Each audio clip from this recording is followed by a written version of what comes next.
আগামী বাজেটে নতুন পে স্কেল এবং এটার বাস্তবায়ন কিভাবে তা নিয়ে কথাবার্তা চলতেছে। অর্থমন্ত্রী এটা নিশ্চিত করেছে।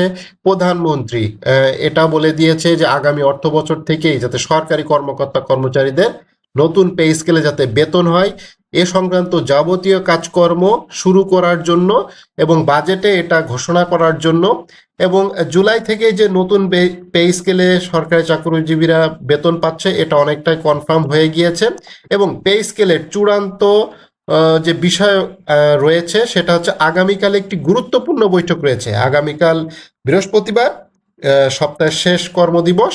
সেই বৃহস্পতিবারে মূলত একটি গুরুত্বপূর্ণ বৈঠক রয়েছে। সেই বৈঠকে মূলত কিভাবে এই বাজেটে অর্থাৎ এই অর্থ বছর থেকে কিভাবে পে স্কেলটা বাস্তবায়ন করা হবে সেটা নিয়ে একটি গুরুত্বপূর্ণ মিটিং রয়েছে। তো চলুন আমরা বিস্তারিত দেখি বিভিন্ন খবরে কি বলতেছে।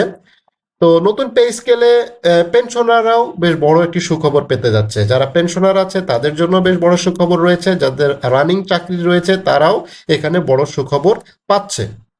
তো পেনশনারদের ক্ষেত্রে যে জিনিসটা হবে সেটা হচ্ছে এতে বলা হয়েছে মাসে 20,000 টাকার কম যারা পাবে এমন পেনশনভোগীরা পেনশনের 100% মতো বৃদ্ধি হতে পারে। তবে যারা মাসে 20 থেকে 40,000 টাকা পেনশন পান তাদের 75% পর্যন্ত বৃদ্ধির সুপারিশ করা হয়েছে। আর যারা মাসে 40,000 টাকার বেশি পেনশন পান তাদের পেনশন বাড়তে পারে 55%। তো সকলেরই যারা পেনশনের আওতাভুক্ত আছে তাদের সকলেরই পেনশনের যে শতাংশ অর্থাৎ পার্সেন্টেজ সেটা বেড়ে যাচ্ছে এবং এটা খুবই একটি ভালো একটি উদ্যোগ। বিশেষ করে পেনশনাররা আপনারা জানেন তাদের চিকিৎসা অনেক ব্যয়বহুল হয়ে থাকে, যেহেতু তাদের বয়সটা অনেক বেশি হয়ে যায় সেটার ফলে তাদের চিকিৎসা ব্যয়টা অনেক বেশি। তো সেই হিসেব অনুপাতেই সরাসরি চিকিৎসা ভাতাটা আসলে ওইভাবে না বাড়িয়ে সরাসরি পেনশনটাকেই তারা বাড়িয়ে দিচ্ছে এমন একটা খবর পাওয়া যাচ্ছে। অর্থাৎ এটা আগামী অর্থ বছর থেকে অর্থাৎ এই যে অর্থ বছর 2026-27 অর্থ বছর থেকে পেনশনাররা একটি বড় সুখবর পেতে যাচ্ছে।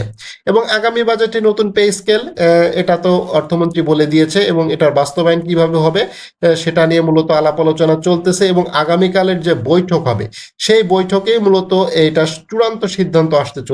এবং এটা গণমাধ্যমকে বিভিন্ন সূত্র থেকে জানা গিয়েছে যে আগামীকাল বৃহস্পতিবার আবার বৈঠকে বসেছে বেতন কাঠামো সংক্রান্ত গঠিত কমিটি। তো কমিটির সঙ্গে যুক্ত দায়িত্বশীল সূত্রগুলো বলেছে নিচের দুই স্তরের সরকারি চাকরিজীবীদের বেতন ও সুযোগ সুবিধা বেশি বাড়ছে। অর্থাৎ নিচের দুই স্তর বলতে এখানে তৃতীয় এবং চতুর্থ শ্রেণী কেই বোঝানো হয়েছে। অর্থাৎ 4টি স্তর রয়েছে, প্রথম শ্রেণী, দ্বিতীয় শ্রেণী, তৃতীয় এবং চতুর্থ শ্রেণী। তো নিচের দুই শ্রেণী অর্থাৎ তৃতীয় এবং চতুর্থ শ্রেণী অর্থাৎ এখানে স্পষ্ট করে বোঝা যাচ্ছে 11 থেকে 20 গ্রেডের যে সকল কর্মচারী রয়েছে তাদের জন্য স্পেশাল সুবিধা থাকবে। এবং স্পেশাল সুবিধা বলতে ওই যে বর্তমানে যে বিশেষ সুবিধা ওইটার কথা আমি আসলে বলতেছি না। স্পেশাল সুবিধা বলতে অর্থাৎ নবম পে স্কেলে তাদের জন্য বিশেষ ব্যবস্থা থাকবে এবং এর উপরে উপরের স্তরের কর্মকর্তা তুলনামূলক কম সুবিধা পাবেন, এটাই স্বাভাবিক। একই সঙ্গে সরকারি পেনশনভোগীদের সুবিধাও বাড়তেছে। পেনশনারদের হার শতকরা বৃদ্ধির সুপারিশ করা হয়েছে সংশ্লিষ্ট সূত্র থেকে জানা গিয়েছে। এবং পেনশন সংক্রান্ত দায়িত্বশীল একজন কর্মকর্তা জানান নিম্ন এবং মধ্যম স্তরের কর্মচারীদের বেতন বৃদ্ধির হার নতুন পে স্কেলের তুলনামূলক বেশি রাখার বিষয়ে আলোচনা হয়েছে। অর্থাৎ 11 থেকে 20 গ্রেডের যে সকল কর্মচারী রয়েছে অর্থাৎ তৃতীয় এবং চতুর্থ শ্রেণী কর্মচারী তাদের বেতনটা বেশি বাড়তেছে, এটা অনেকটাই কনফার্ম হওয়া গিয়েছে। এর কারণে মূল্যস্ফীতির চাপ নিম্ন আয়ের কর্মচারীদের উপর সবচেয়ে বেশি পড়েছে। পাশাপাশি বিভিন্ন গ্রেডের মধ্যে বৈষম্য কমিয়ে আনার সুপারিশও থাকতেছে, এটার তিনি জানিয়েছেন। অর্থাৎ সুপারিশ থাকতেছে কিভাবে বৈষম্যটা কমানো যায়, পদোন্নতি কিভাবে দেওয়া যায়, বিস্তারিত অনেক বিষয় এখানে রয়েছে। সেই বিষয়গুলো একটি গেজেট আকারে প্রকাশিত হবে, সেই গেজেটে মূলত বিস্তারিত থাকবে এবং এইটা নিয়েই মূলত কাজ করতেছে। এবং আগামীকাল যে বৈঠকটা হবে হয়তো এই ধরনের খসড়া রেডি হয়ে গিয়েছে, টুকটাক যে জিনিসগুলো রয়েছে সেটা জাস্ট সংশোধন করা এবং যাতে বাজেটের অর্থমন্ত্রী সেটা উপস্থাপন করতে পারেন সেটার জন্য একটা রেডি করা এবং বাজেটের পরপরই যাতে প্রজ্ঞাপন জারি করা যায় সেটার জন্য কাজ অলরেডি শুরু হয়ে গিয়েছে।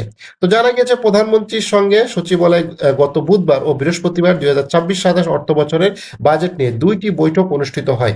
এতে নতুন বেতন কাঠামো বাস্তবায়ন বিষয়টি আলোচনা হয়েছে। নবম পে স্কেলের আওতায় শুধুমাত্র প্রশাসন ক্যাডার নয়, এই সঙ্গে শিক্ষক, পুলিশ, স্বাস্থ্যকর্মী, মাঠ পর্যায়ের প্রশাসন, বিচার বিভাগের কর্মী সহ সবাই অন্তর্ভুক্ত থাকবেন। এবং এখানে সশস্ত্র বাহিনীর সদস্যরা অন্তর্ভুক্ত থাকবে সেটাও আসলে দেখার বিষয় রয়েছে। এখানে যেহেতু উল্লেখ নাই, আসলে সরকারি চাকরিজীবী যেই করতেছেন তাদের সকলের জন্যই এই পে স্কেলটা। তো এখানে সবাই এটার অন্তর্ভুক্ত থাকবে এবং প্রধানমন্ত্রী, অর্থমন্ত্রী তারা অলরেডি নির্দেশ দিয়ে দিয়েছে তাদের মন্ত্রণালয়কে এবং সংশ্লিষ্ট যারা জড়িত পে স্কেল বিষয়ে তারা অলরেডি কাজ করতেছে এবং আগামীকালের যে বৈঠক সেটা থেকে মূলত একটি চূড়ান্ত সিদ্ধান্ত আসতে চলেছে।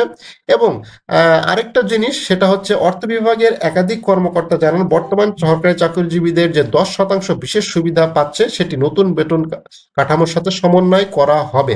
একই সঙ্গে উচ্চ পর্যায়ে কমিটির সুপারিশ পে কমিশনের প্রস্তাবিত ভাতার যে কাঠামো পরিবর্তন আনা হয়েছে, সচিব উচ্চ পদস্থ কর্মকর্তাদের গাড়ি, কুল ও মালি ভাতা অপরিবর্তিত রাখার পক্ষে মত দিয়েছে কমিটি। তো এটা খুবই গুরুত্বপূর্ণ এবং এই যে বর্তমানে বিশেষ সুবিধা যারা পাচ্ছেন এইটাকে সমন্বয় করা, অর্থাৎ এইটা ওই নবম পে স্কেলের সাথে অ্যাড করে দেওয়া একটা পরিকল্পনা করতেছে। তো এটা যে বাতিল হয়ে যাচ্ছে বিষয়টা এরকম না, এটাও থাকতেছে, এটা যাতে অলরেডি তো যেহেতু এটার টাকা তো সমস্যা হচ্ছে না, এটার বাজেট অলরেডি বরাদ্দ রয়েছে, এটা তো চলমান একটা প্রসেস, 10% এটা চলতেছে প্রত্যেক মাসেই কিন্তু সরকারি কর্মকর্তা কর্মচারীরা পাচ্ছে এবং এটা আগামী অর্থ বছরের জন্য বরাদ্দ রয়েছে। সো এইটার জন্য নতুন করে সরকারের বরাদ্দ দিতে হচ্ছে না। সো এই 10%, 10 থেকে 15% যে টাকাটা এটা নতুন পে স্কেলের সাথে অ্যাড হয়ে যাবে, এটাই মূলত বোঝা যাচ্ছে। এটা হলে খুবই ভালো হবে, এটা বাতিল হচ্ছে না। তবে অনেকে চাচ্ছে যে বেসিকটা 100% দিতে, অর্থাৎ বেসিক যাতে 2 ভাগে না হয় সেটার জন্য অনেকে বলতেছে যাতে বেসিক 100% থাকে, সেটা খুবই গুরুত্বপূর্ণ। এটা হলে খুবই ভালো হবে। তবে সব কথার শেষ কথা, আগামীকালের যে গুরুত্বপূর্ণ বৈঠক সেই বৈঠকে মূলত একটি চূড়ান্ত সিদ্ধান্ত আসতে চলেছে। চূড়ান্ত সিদ্ধান্ত আসলে হয়েই গিয়েছে, সবকিছু রেডি, জাস্ট আনুষ্ঠানিক একটা ঘোষণা মাত্র। সেই ঘোষণাটা আগামীকাল ইনশাল্লাহ আসবে এবং নবম পে স্কেল 2026-27 অর্থ বছর থেকেই কার্যকর হচ্ছে।